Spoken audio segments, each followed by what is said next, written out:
మహింపరచడానికి దేవుడిచ్చిన అవకాశం అని, దేవుడిచ్చిన సమయం అని మనం గ్రహించే వారంగా మనం ఉండగలుగుతున్నామా?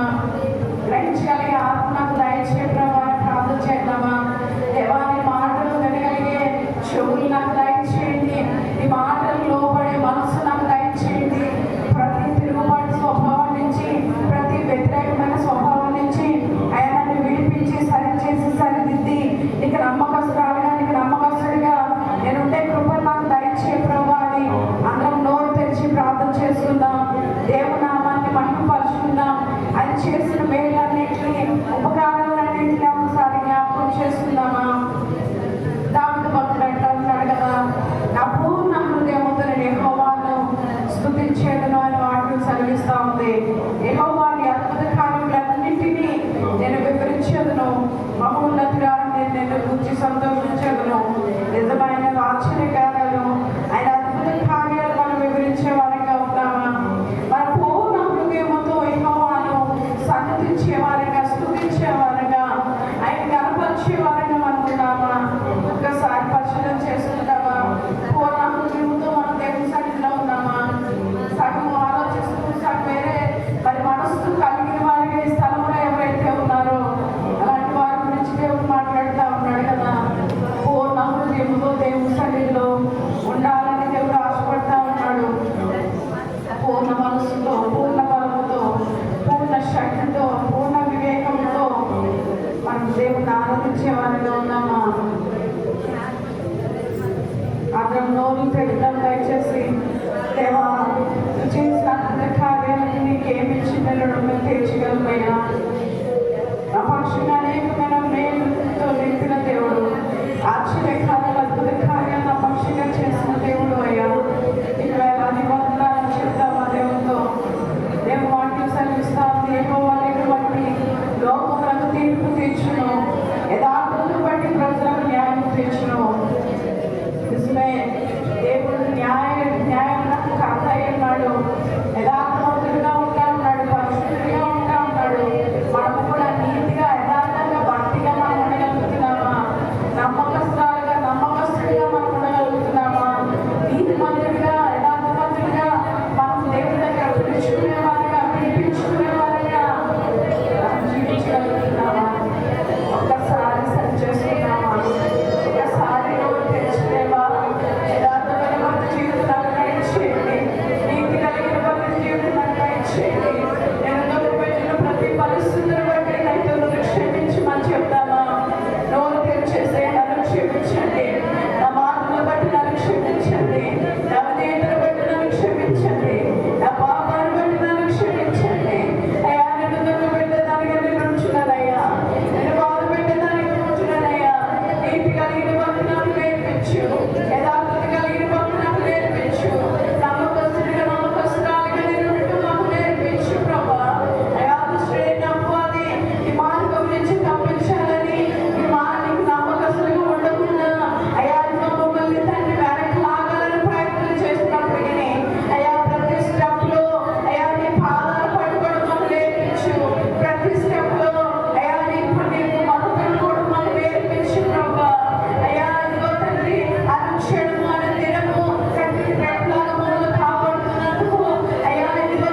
నేను అధికంగా ప్రార్థన చేయడం నాకు నేర్పించు, అధికంగా ప్రేమించడం నాకు నేర్పించు, అధికంగా నీళ్ళు ఎదగడం మాకు నేర్పించు, అధికంగా నీళ్ళు నమ్మకంగా ఉండడం మాకు నేర్పించు, అధికంగా నీళ్ళు నీతిగా ఉండడం మాకు నేర్పించు. ఇలాంటి ప్రార్థన మనం చేయగలుగుతున్నామా? చాలా సార్లు నా జీవితంలో నేను వ్యక్తిగతంగా నేను ఎలా అనుకుంటానంటే, దేవుల్లో నేను కొంతసేపు కూడా చేతులు ఎత్తడానికి నా చేతులు నొప్పులేస్తున్నాయి అన్నప్పుడు నేను ఒకే ఒక విషయం నా జ్ఞాపకం వస్తుంది. నా చేతులు నేను అనేక విషయాలకు వాడుతున్నాను. దేవుడి కోసం నేను ఎప్పుడు వచ్చినా నేను దేవుడి కోసం నేను నొచ్చుతాను, నేను నిలబడతాను, నేను కష్టపడతాను, దేవుడి కోసం నేను చేస్తాను అని పట్టుదలతో దేవుడి సన్నిధిలో అనేకమైన సార్లు చప్పట్లు కొట్టినప్పుడు, కంచెలు కొట్టినప్పుడు, రంగు కొట్టినప్పుడు, ఏదైనా మోకాళ్ళు వేసినప్పుడైనా ఎప్పుడు వస్తున్నాయని కానీ మరి ఏదో జరుగుతుంది కానీ ఎప్పుడు వెనకడుగు వేయడానికి ఇష్టపడను. అలా వెనకడుగు వేసే మనసు వస్తే నాకు ఒకే ఒక మనసు అనిపిస్తూ ఉంటుంది, అబ్బో అది నన్ను ఆపుతున్నాడు, అబ్బో అది నన్ను వెనకలా ఆపుతున్నాడు అనే మనసు నాకు వ్యక్తి జీవితంగా మీ జీవితంలో మీకు ఎలాంటి మనసు, ఎలాంటి ఆలోచన మనం కలిగి ఉంటున్నామో ఒకసారి ఆలోచన చేద్దామా?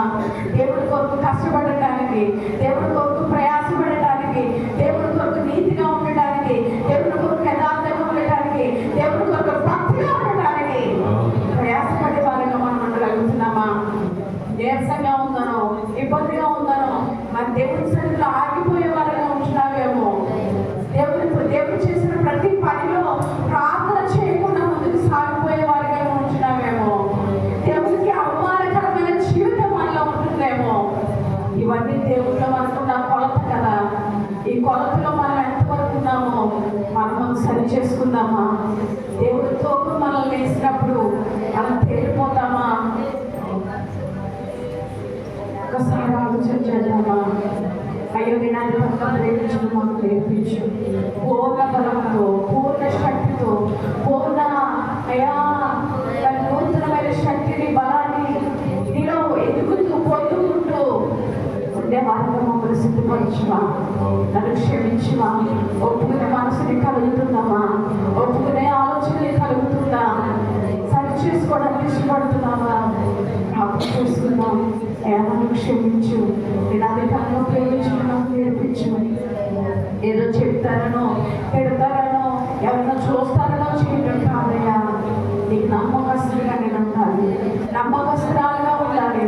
నా పూర్ణ బలముతో నేను సేవించడం, నా పూర్ణ శక్తితో, నా పూర్ణ బలముతో, నా పూర్ణ అయా మరి శక్తిని, బలాన్ని ఉపయోగించి ఈ సన్నిధిలో ఎదుగుతూ మాకు నేర్పించి ప్రభావి.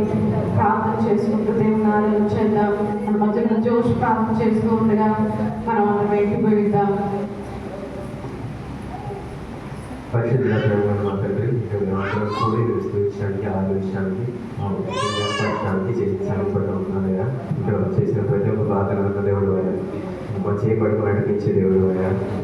దయచేసి మా పాపం జీవితాన్ని జ్ఞాపకం చేసుకోండి, మా మురికి జీవితాన్ని జ్ఞాపకం చేసుకోండి. ఎన్నిసార్లు నిలబెట్టినా, ఎన్నిసార్లు కలిగినా సరే మళ్ళీ ఈ ప్రపంచం పాపంలో పడిపోతున్నాను అయ్యా. మళ్ళీ మమ్మల్ని ఒకసారి ఈ రక్తంతో కడగలేసి నన్ను ప్రతి ఒక్కరు ప్రార్థన విన దేవుడు అయ్యా. ప్రతి ఒక్కరు అవసరాన్ని ఎదిగే దేవుడు అయ్యా. ప్రతి ఒక్కరు వాళ్ళంతా పాపంలో ఉన్నా సరే, నీకు ఎంత దూరంగా ఉన్నా సరే మరి నీ చేపట్టుకోగలడానికి సాయం చేయండి అయ్యా. మరి నీతో గడవగలడానికి సాయం చేయండి అయ్యా. వాళ్ళ పట్ల నీ ప్రణాళిక ఏవైతే ఉందో దాన్ని వాళ్ళు తెలుసుకోగలడానికి సాయం చేయండి సార్.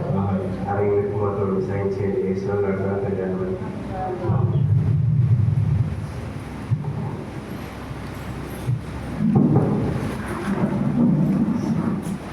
సాక్షులు